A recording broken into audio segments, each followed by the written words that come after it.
My guest today is Thomas Erikson, the author of Surrounded by Idiots and a whole range of excellent books that explain why people behave the way they do. He sold more than 12 million copies worldwide for good reason. A few minutes into our conversation, I ask him, hey, Thomas, what do you think? What personality type am I? And of course, he nails it. Which of course begs the question, if someone is that good at reading people quickly, what are we all missing about how we communicate with the people around us? So in this episode, we will unpack why many leaders believe they're surrounded by idiots and how just understanding 4 personality types, red, green, blue, and yellow, can really transform the way you communicate. Because the leaders who get the best results, well, they know how to speak to each individual person in their team and beyond. Enjoy. Are we really surrounded by idiots? That's quite an opening, isn't it? Are we surrounded by idiots? Well, yes and no. I would say some of us are obviously surrounded by more idiots than others. And the reason for that is that some of us aren't that good to interpret situations and meet people where they are and so on. And we don't know how to understand different behaviors and so on and so forth. But I would say people are usually not that idiotic as you might think. But I do meet some people who are, let's say, surrounded by more idiots than others. That's interesting. Some people are idiot magnets who draw weirdos and who take to themselves. So you need to ask yourself why that is, really. According to psychology studies, if you think everybody else is an idiot, the problem is usually something else. Who hired them, right? That would be a good question to ask. Yet often I meet leaders who say, this person's difficult or that person is difficult. What are they missing? Well, to begin with, there are difficult people. Some people are tricky to deal with. That's just the way it is. Some people are complete energy vampires, as they say in Great Britain. In Sweden, we say energy thieves. We take it down a little bit. But they're missing the same thing as everybody else. I mean, leadership is a communication process. At least that's how I define it. If you can't communicate properly, it's really hard to lead anyone anywhere, really. But if you know how to do this, if you know how to reach people, if you know how to make each and everyone listen and pay attention to what you have to say, you can do it really, really well. Leaders usually miss leaders are a generalization, I understand that, but leaders are very often extroverts, actually, which means they are driven and fast-forward thinkers.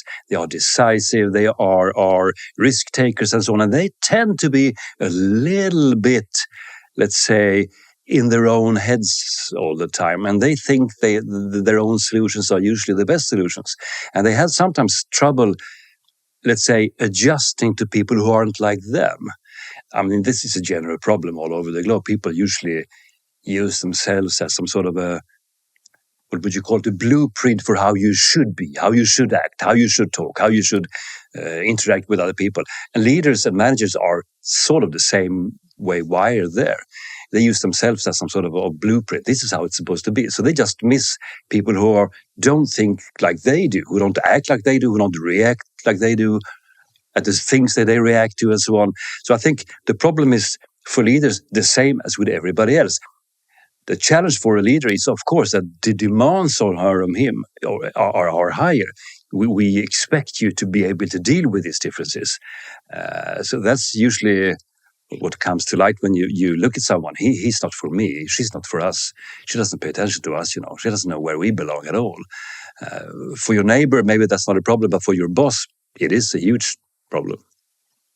Make sense?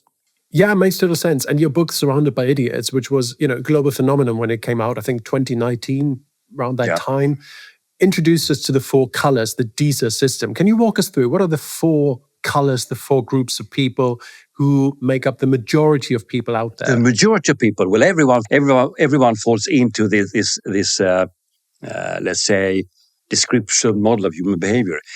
It's the famous DISC profile or DISA profile, depending on what translation you're using. It's the same thing, really. You have extroversion versus introversion, and you have task orientation versus people orientation. So to get this 2x2 matrix, and which gives you 4 basic series of behavioral traits. sort of a cluster of behavioral traits in these 4 quadrants, let's say. So these are sort of the basic ingredients in someone's behavioral profile. Not to say you can't switch back and forth and so on, but you're usually natural in one or two of in these four squares. And you have the red behavior, which is a dominant factor, extroverted, task-oriented, fast-forward thinker, quick decision maker, quite competitive, result orientation, boom, boom, boom, what's going on? Life is short, let's get going here. Why is everybody so slow? Usually you find these people in leadership positions, not because they are the best leaders, but because they are sort of quite bold in their decision making. They make themselves seen and heard and so on and so forth. They are daring, and you can respect that in a sense. The other extrovert profile is yellow profile. Still extrovert, but now people-oriented, which gives them this persona of being inspirational and influential and fantastically humorous and talkative and solution-oriented. They see magic everywhere. They see beautiful weather, even though it's raining. They would say something like, well, the sun is always shining somewhere, right? So you have this eternal optimistical persona, let's say. They solve problems no one has heard of. They answer questions no one is asking. Also, quite often found in leadership positions because they can inspire people. They can make any bad news sound like fantastic breakthroughs, really. And both the red ones and the yellow ones, as we talk about leadership and management here, they are not necessarily better leaders, but they are more visible leaders. Sometimes you need someone who sort of points out the direction, and here they can really, really do a good job. If you go on to the introvert side, you find the green factor, people-oriented green, then you tone them down, very caring, very sharing, more low-key, more sort of not like to be in the center of things, more like a team member than a team leader, perhaps. Not to say there aren't green leaders. Of course, there are a lot of them. In Sweden, we have them everywhere because they're really good to build a team and make people feel seen and heard and everything. Excellent listeners, really, really good listeners. These people actually hear what you say. And they will remember what you said, actually, especially if it was something negative. They have a little bit of a, let's say, the phlegmatic persona, let's call it. And then finally, you have the blue factor, which is introvert and task-oriented, which gives you, well, an engineer, perhaps, or an accountant, maybe a tax sheriff, something like that, right? Someone who is detail-oriented, focus on the small, tiniest bits and pieces in any process. They love quality, and they love details. Did I mention details? I think I said details. They are into details so much that they annoy everybody else in this sort of model. So you have these 4 basic ones, and then you can combine them. Usually people, as I said before, show 1 or 2, probably 2. Statistically speaking, 80% show 2 of these traits, sort of cluster of traits. But these are the basic ingredients. So you need to understand the basics before you can bake the whole cake, I guess. Absolutely. And I mean, Thomas, we met 10 minutes ago. Literally, we haven't met before. Yeah. Could you have look at you. A guess? What color am I? What color you are? Well, Oliver, I would say that you are. It's usually not a good thing to publicly analyze someone. But, just the reason that you are, the notion that you actually asked the question gives you some yellow traits. You have some yellow in you.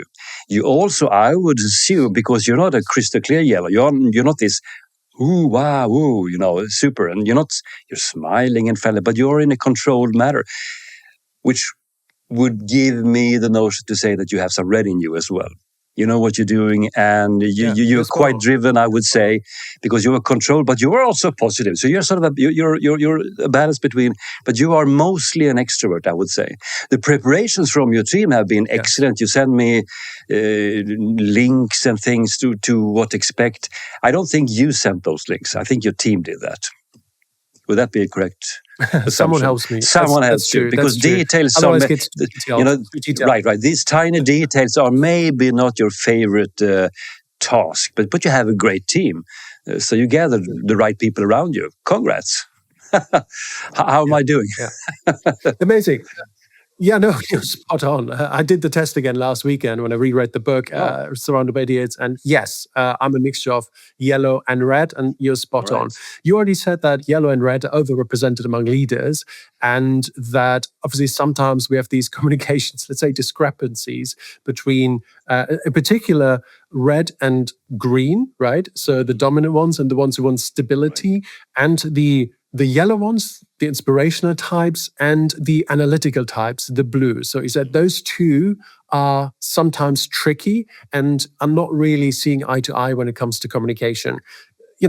Explain this to me, please. What can we do? First of all, let's understand it, and then what can we do about this? Exactly. That's the great way to look at it. First, you need to understand it. You have to understand what is going on here. A blue person has a historical perspective. He looks backwards in time and see what happened over there. This is an analytical point of view. Totally. They need to have data and numbers to analyze and to go through, details and stuff.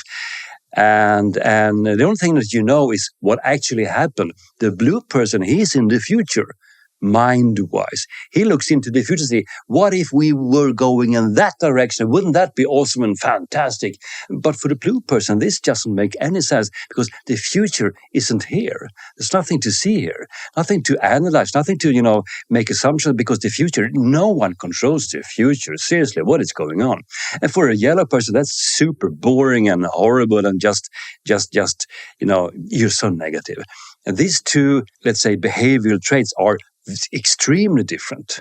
One is super introvert, only speaks when he has something really, really important to say. Blue people, they can be silent for 3 hours in a meeting that will determine the whole organization's future for the next 10 years. They can say absolutely nothing because no one asked them. But if you ask them, they have all the data, they have it all enough. They will bring you the sheets and the receipts and everything. A yellow person, he opens the lid in the front of the face, and out comes, unprocessed material. They can speak for the love of speaking. They can talk just like, and make everything sound fantastic. They never take notes. They are so different. They are so different. It's impossible for an extremely blue person to meet an extremely yellow person without both trying to adapt and adjust to the situation. You need both to actually pay some attention. What is going on here?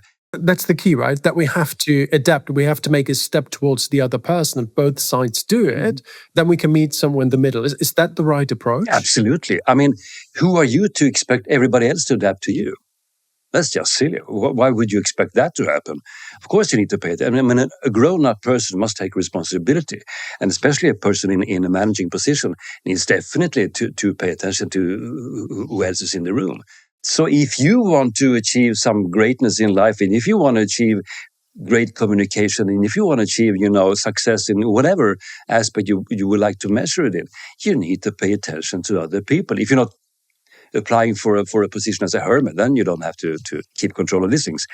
And I think this is the main reason why we have so many silly, stupid, unnecessary conflicts on all levels in society everywhere, because people just do not pay attention. They are in their own heads. As we started this conversation, they just assume that you see what I see, right? And people judge each other from the first, the first impression last. That is true. However, it's also bad. It's a bad advice to say, remember the first impression. That's who they really are.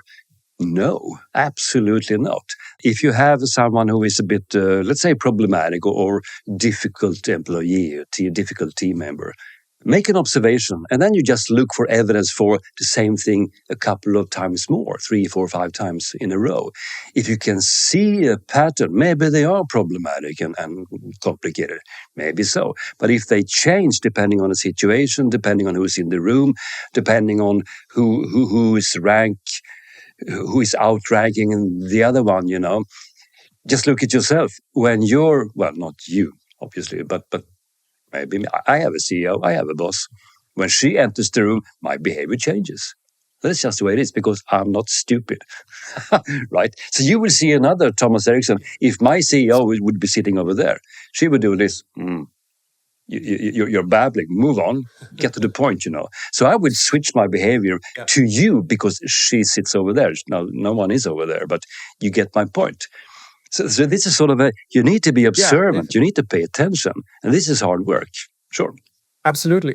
And you rightly point out, this is fairly natural behavior for humans, right? That we make a step in the other person's directive. However, I've seen leaders fall into a trap, which is to think that their way is better and the others are just not fast enough. They can't keep up. They're too sensitive. They're just not, inspired that's by the red leader, right? mission of the business. But it happens. I see it everywhere. I see it everywhere. Absolutely everywhere. Why don't they pay attention? What's so complicated with this? This is not hard at all, Yeah. Well, as I said before, leadership is, in my mind, it's a communication process, right? Which means if you cannot communicate with at least the maturity of your team in a proper way, I'm not saying you should treat them as kids. If you speak to a 3-year-old, you're going to lower yourself physically to his or her level. You're going to sit on a chair and say, yeah, how is it? How's it going in kindergarten and so on and so forth. You do that. In a psychological way, I assume you do the same thing with your team members, right? You sort of try to pace them because that's what they say in ice hockey or football or whatever. Pacing first, then leading. You have to pace the person and you have to pace the individual. So sometimes you have to have a meeting personally with him or her over there. You go to Mark and say, okay, did you get what happened in the meeting over there? Should I give you, like 5 minutes to explain this a bit further? And he would say, yeah, that would be awesome. Thank you so much. And if you go to George over there, he said, no, I got it. Shut up, go away and let me do my work. People are different. What else is new? So, people are different. Absolutely. And if I think about these 4 colors, these 4 groups, in one sentence, what do they need most from a leader when it comes to communication? Is it reassurance? Is it inspiration? What do they need? Red people need speed. One sentence, speed as in, fast decision making and just go. Yellow people, they need inspiration and they need a bit of hallelujah, I would say. They need some, ooh, yeah, we can do it. Yes, we can. They need that. They love that. Going to keep them going. The green people, they need reassurance. They need to understand this is how this is supposed to go down. The red people, they ask what questions? What is going to happen? The yellow person asks, who is on the team? Is it you? Is it me? Is it us together? The green people want to know, how is this going to happen? I hope it's not in a hurry. But the blue people, they ask, why? Why on earth would we go in that direction? So for them, you need to give them a bit of background, a bit of evidence.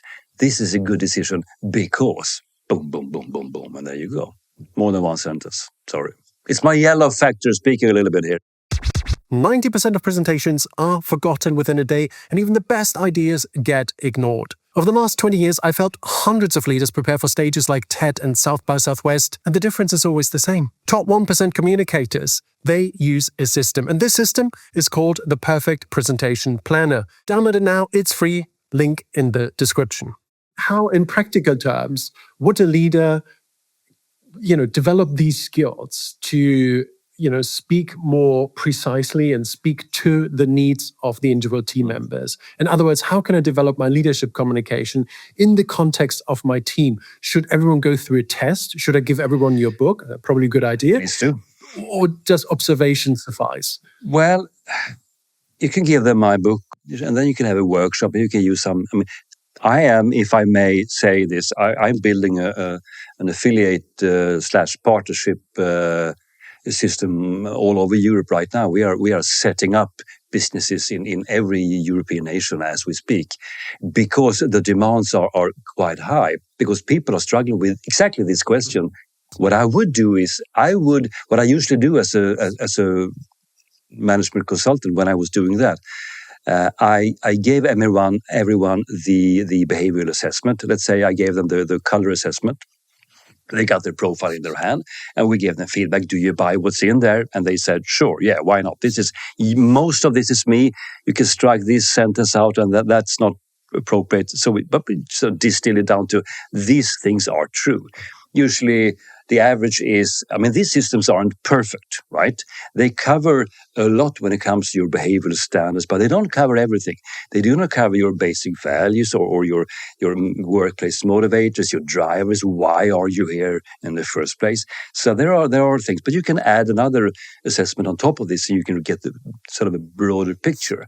But it describes behaviors and communication styles mainly, which is very interesting.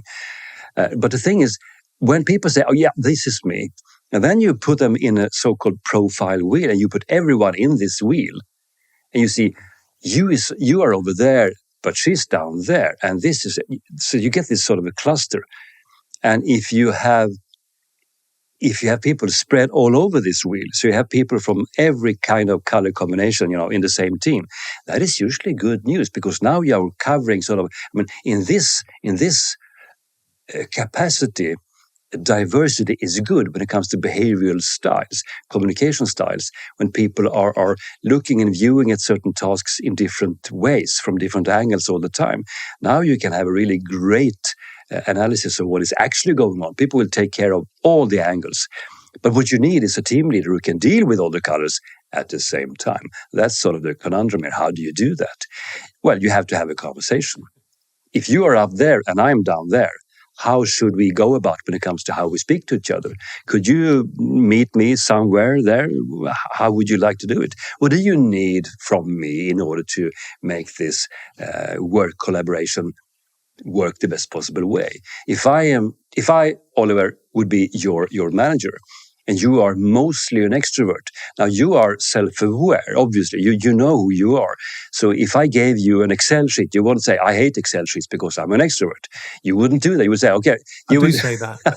Right. Anyways, but you would say, okay, oh, thank you. I'll read this because you know it's important for me.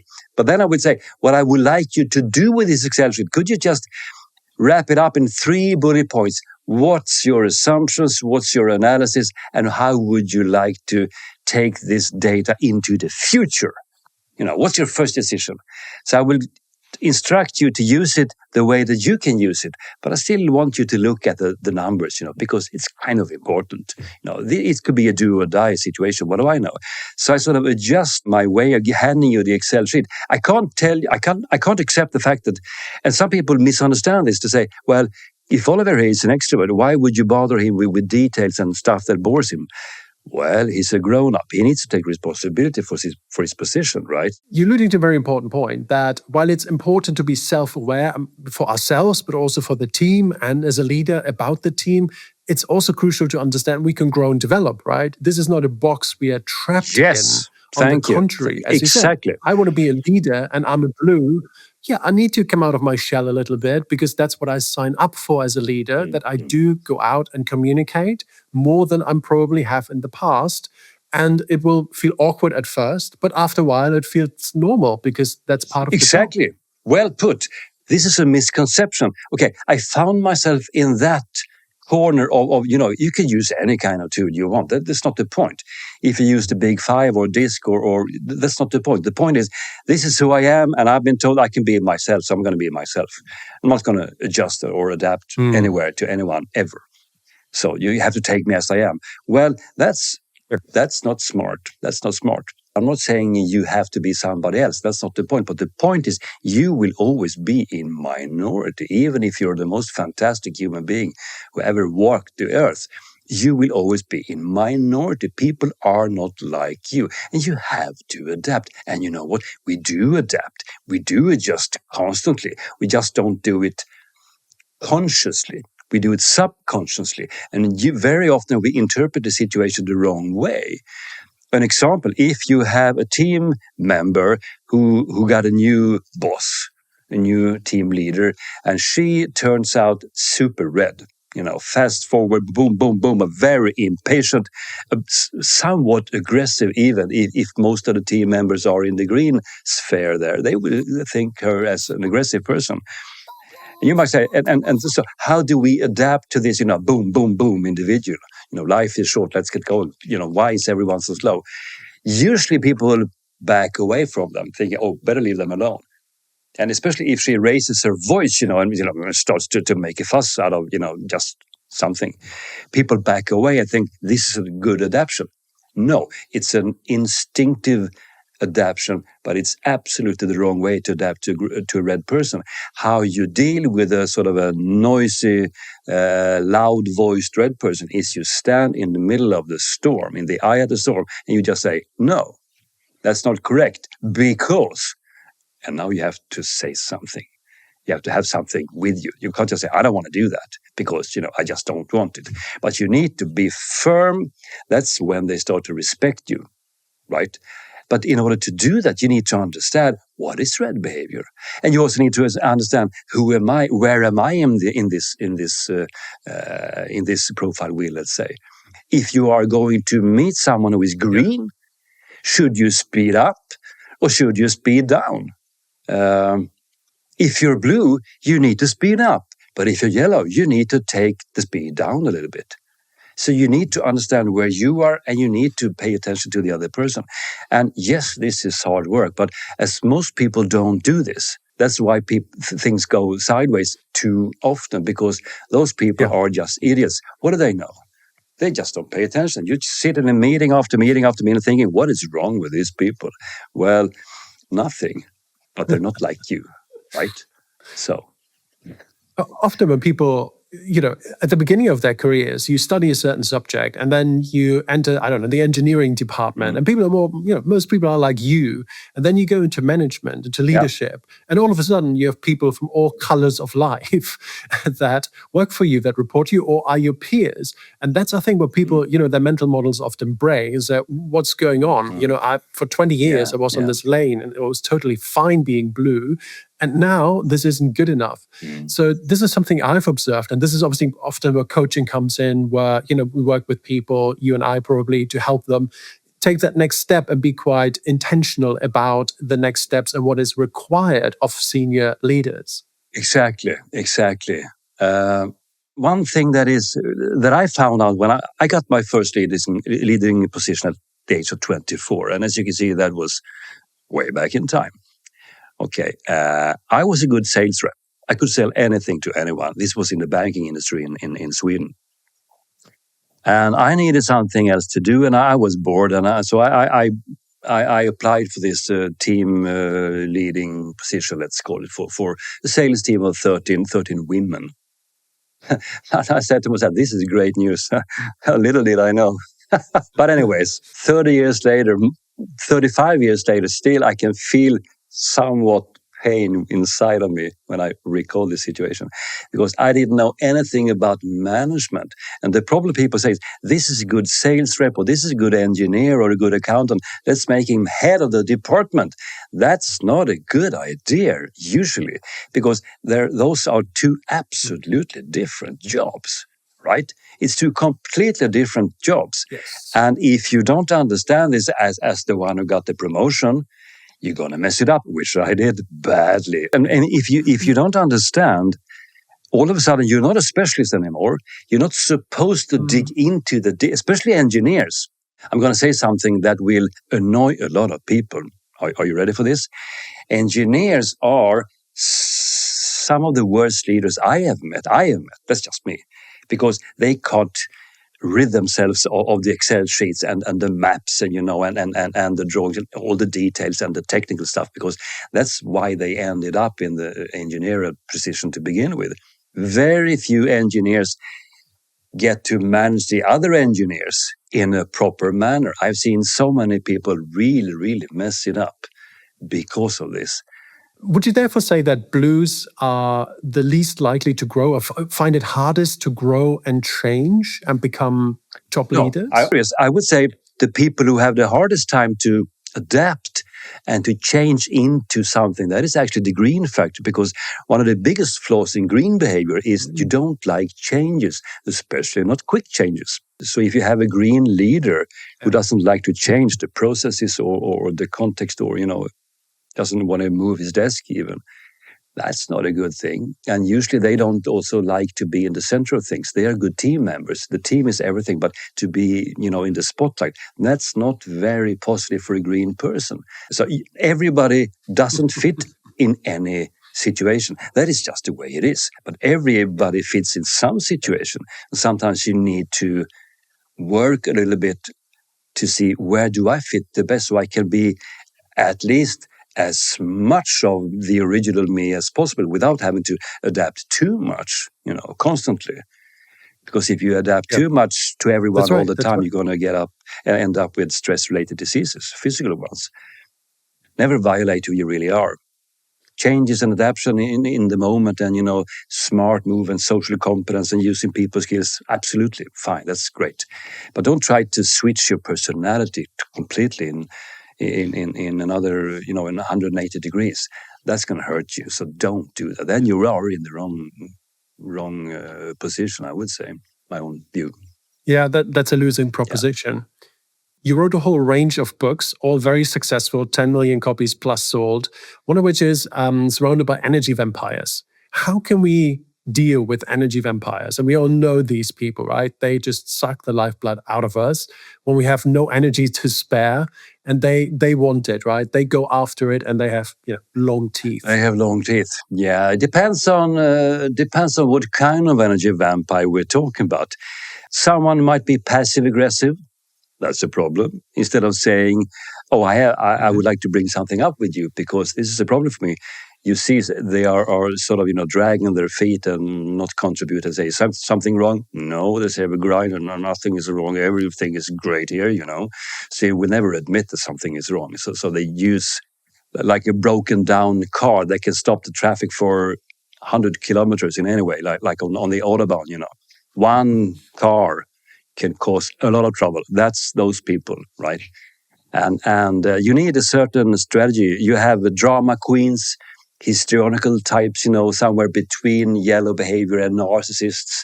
These are like the Richard Branson types. They are everywhere all the time, energy seekers, but they can dry you out because they can never sit still.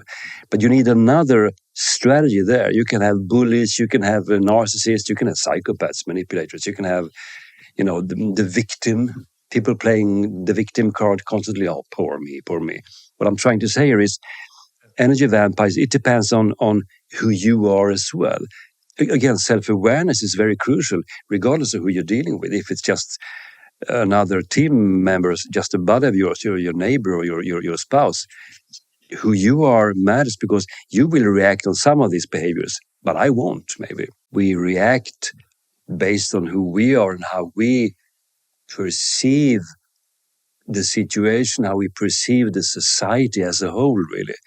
I usually say, regardless, if you want to be an excellent communicator, if you want to be a good leader, if you want to deal with people who aren't like you or people who are energy vampires or whatever, always start with yourself. Always build self-awareness. I mean, to be an excellent communicator, you need social competence. Social competence it works the same, or people skills, if you like. Social competence it works the same thing as with humor. Everybody thinks they have it, right? But for me, social competence is the ability to understand that how my actions affect your actions. What I say and do affects what you say and do. And if I can understand that, I can be a great communicator. But you also need to understand that a part of self-awareness is to figure out what everybody else sees when they meet you. That's a part of self-awareness as well. If you feel that you are driven and goal-oriented and you're a real winner, we might see an aggressive bully because we come from a different perspective. Who's right and who's wrong doesn't really matter, right? But it's different. And here we have something to have a conversation about. I think there's this sort of garden variety energy vampire, like the negativity, the cynicism. People have been around for a long time, have been broken by the system. Yeah. And I think you're right. It's not that difficult. It's often a conversation, say, hey, look, this is not helping. You're not helping the team. I get it. Life's tough, but let's get over this together. And how can we help you to make this better together? But there is a sort of more serious variation, obviously, which are narcissists. And you wrote a whole book and you really went deep on the question of how can we deal with narcissists, if at all.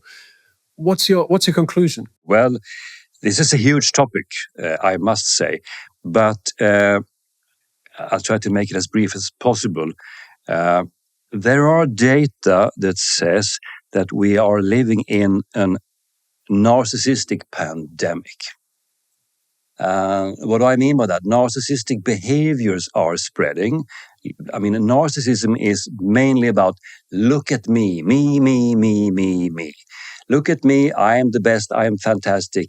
And they have a number of really, really horrible personality traits, and they are more or less immune towards feedback. It doesn't really matter if you say, that was very rude of you. Now you stepped on my toes. I didn't like that. Well, that's on you because you're too sensitive. The next minute you stepped on their toes and now they are the sensitive ones because it's the right reaction. You can never win when it comes to dealing with a narcissist. And the only thing that you can do, I mean, you can never change somebody else, but you can always change yourself. You can never, ever, doesn't matter who it is and what his problem is or her problem is, you will never change them. You can ask them to change, but they have to change themselves. Narcissists, psychopaths, and all these people, they don't change. If it's a clinical disorder, I mean, this is a personality. It's not a mental illness. It's a personality disorder. The only thing that you can do to deal with them is to increase the distance between you and that individual. You will never change them. If you have a neighbor who is in your face in a narcissistic way, I would suggest you sold your house. It is actually that bad. It sounds traumatic because it is traumatic. They can cause tremendous lot of pain in your life, mental pain, and they can cost you money. They can stir up everything in a really, really bad manner. I have coached a number of people dealing with narcissists and psychopaths, as I mentioned. The only ones who have solved the situation is the ones who have actually stepped back and said, I'm going to move or I'm going to distance myself. I'm not going to take his calls anymore. I'm going to change jobs or anything. Doesn't really matter. But it's my dream job. Well, your boss is a narcissist. Is this really your dream job? Are you sure? And these are all really hard and complicated questions. I understand that. But I don't like to sugarcoat things. Yeah. You will never change a narcissist. If he is too painful to be around, do something. You should never drink poisoned water just because you're thirsty. Get out of the situation. Just go away. That's really good advice. Also in sync with what I've observed over the years, that, put distance between you and the toxicity, because that's the only thing you can do, really. Everything else, just makes things worse for you, because, you care less. So you will always care more about your own well-being than the other person, and they have way more experience being toxic than we have dealing with toxic people. They have practiced this for decades, maybe. There's nothing you can do. They are really, really experienced. Exactly. Spot on. I know you spent years working your way through these topics and have made your own experience with it. So I appreciate you sharing this with us, because I think it's really important advice. Thomas, this is so good and so valuable. Where can people find out more about yourself and what's coming next for you? You already mentioned you're building a series of businesses across Europe, which sounds exciting. So tell us more about where can we find more about you and your plans? Well, that is correct. Thank you for the reminder. We are looking for people who have a sort of business where what I do fits in, where you can, with the help of my brand, expand your business locally wherever you are. We are looking at Europe mainly because of the time zones, but we have one partner in the US. We have another one in Australia signing up this week, today, I think, actually. Fantastic. And you can find more information under the partner tab on my website, which is called surroundedbyidiots.com. Very convenient. And there you find everything. I am working on my next books, actually. Ta-da. And hopefully it's going to be published late this year, I think. That's going to be Surrounded by Idiots 2.0. That's going to be... Okay. Yeah, I've been spending a lot of time with this project. So I can't talk about it because hope to see you back then. So that, yeah, sure. Reach out and we can have a conversation. And we talk about that when it comes out. That's amazing. Thomas, there's always my final question. What's your best piece of communications advice? The best piece of communication advice, that would be, you will never change somebody else, but you can change yourself. Awesome. Thank you. Much appreciated. I appreciate everything you've done, all the work you put out. You're very prolific as an author, as a speaker, on social media, etc. So if you're not familiar with Thomas's work, start with Surrounded by Idiots 1.0. to prepare for 2.0 coming later this year. And Thomas, thank you. Thank you so much for having me. It's a pleasure. Thanks for watching. If you like this episode, please subscribe to the Speak Like a CEO channel. It means the world to me, and it helps us keep bringing you world-class insights and guests.